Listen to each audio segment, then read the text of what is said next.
In this video, I'm going to be covering examples of things that projects can do to tackle the huge issue of token velocity. This is a significant issue in the cryptocurrency market and is the reason why many of these crypto projects could be successful and yet the tokens will eventually go to zero.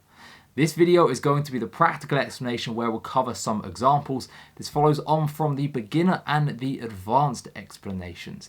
If you'd like to learn what token velocity is, definitely check out those videos. It's such an important aspect of cryptocurrency investing.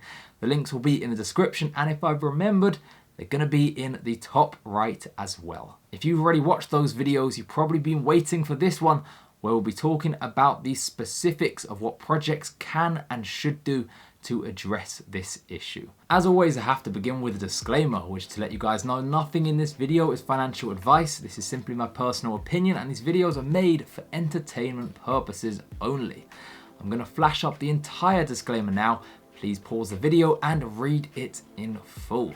This video is going to be structured that I'm going to begin with the most important question you have to ask yourself whenever investing into cryptocurrency project. We'll talk then about some examples, both positive and negative. So let's jump in and talk about the most important question. Whenever you're looking at a crypto project, you should ask yourself this: is there a reason for me to hold these tokens? Not to buy them, but to hold them. There are many projects where you have to buy the tokens, but there are very few projects where there's actually a real incentive to hold them. If you simply need to buy them and then you're going to sell them immediately afterwards, that's going to suffer from high token velocity. If there's a real incentive for you to hold these tokens, that is going to reduce the token velocity significantly. That is the key question when we're talking about token velocity. And every example I'm going to give now builds around that main concept. Example 1 is a store of value, such as Bitcoin. The incentive to hold these tokens comes from the fact that they are a store of value. Number 2 are discount tokens. For example, by holding a certain number of tokens from a project or staking those tokens, in other words, locking them up, you're entitled to a discount.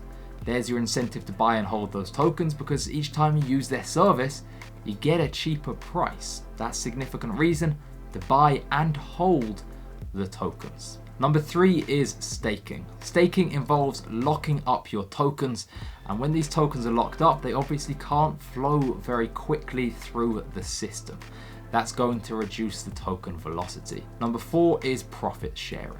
So that means that by holding tokens, you receive some sort of financial reward. WePower is a fantastic example of this, where 2.9% of the energy on the platform is donated to the token holders. So you effectively receive passive income simply by holding the tokens. That is a clear incentive to hold those tokens and not sell them. Number 5 is a burn and mint system. Factom is an example of this, where by using the protocol, you end up burning some of the tokens. There are some newly created tokens which are given to the validators, but if the usage of the platform grows, then more and more tokens are going to be burned over time. If more tokens are burned, that reduces the supply and thus increases the value of each token and gives a real incentive to hold them. Those are 5 good examples of ways of reducing the token velocity, which I'm personally a fan of. There are many different alternative approaches which I haven't covered here and are still perfectly legitimate. The bad examples. The most obvious one is the medium of exchange tokens. These are the projects which say there are fees on our platform and you have to pay the fees in the tokens, but that's it. So effectively, you buy the tokens, you pay the fees, and then those tokens are cashed out. If you guys remember back to my first example where I talked about car fare, that was a medium of exchange token because the passengers paid the drivers in those tokens, and then the drivers just immediately cashed them out and the tokens were back into the application ready to be used by the next person. Medium of exchange tokens are quite frankly the worst when it comes to token velocity because there is no incentive to hold them. Now I do want to say at this point, there are many projects which I like which include elements of medium of exchange but also have other features as well with their tokens. So if a token is a medium of exchange token but it also has other features too, that's not necessarily going to be bad. It's when you encounter a token which is only a medium of exchange. I believe personally they're going to suffer from incredibly high token velocity and the majority of them are eventually going to go to zero. Does any of this matter? I tell you guys regularly, and I'm sure you're bored of hearing it now, to be honest. When I first got into cryptos, I used to do a fundamental analysis of projects and I used to look at projects for what makes sense, why they should be valued. Then I quickly realized the rest of the market isn't doing that. So all of my fundamental analysis just went out the window. A lot of people were looking at factors such as hype and valuing them as more important than the fundamentals. At first, I thought these people are crazy because the fundamentals are the most important thing. I bought a whole bunch of tokens where they had fantastic fundamentals and the tokens never went up in value, while all of these ridiculous projects had incredible hype and the tokens did increase in value. Over time, I've come to adjust how I invest into the market. Now I simply look at the market and understand what is actually being valued in. Just because something makes sense, it doesn't mean that the market actually cares and is taking any notice of it when it comes to valuations. That's why I asked the question of whether token velocity is actually an important point at the moment. I'm recording this series explaining to you guys what token velocity is, so hopefully you're learning about it. That means most of you probably didn't know about token velocity before this series.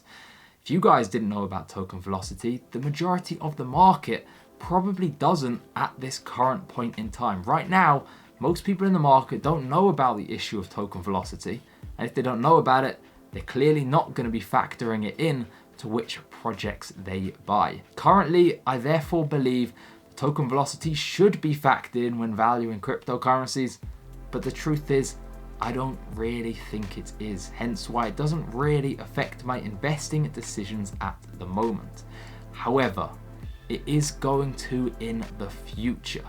I started a series which I'll be continuing very shortly called Think Like an Institutional Investor or Invest Like a Fund Manager. I ended up having to change the name because it was stupidly long and I couldn't fit it in the title. The whole point of that series was that I believe in the future we're going to have lots of institutional investors enter the market. They're going to be far better educated than regular retail investors, people like you and me, and therefore they will start to consider important factors such as this. So token velocity may not be factored in right now when valuing cryptocurrencies, but I believe that it is going to be in the future. And therefore it's very important to understand token velocity now, so when more of a fundamental valuation method comes into this market, we are well prepared.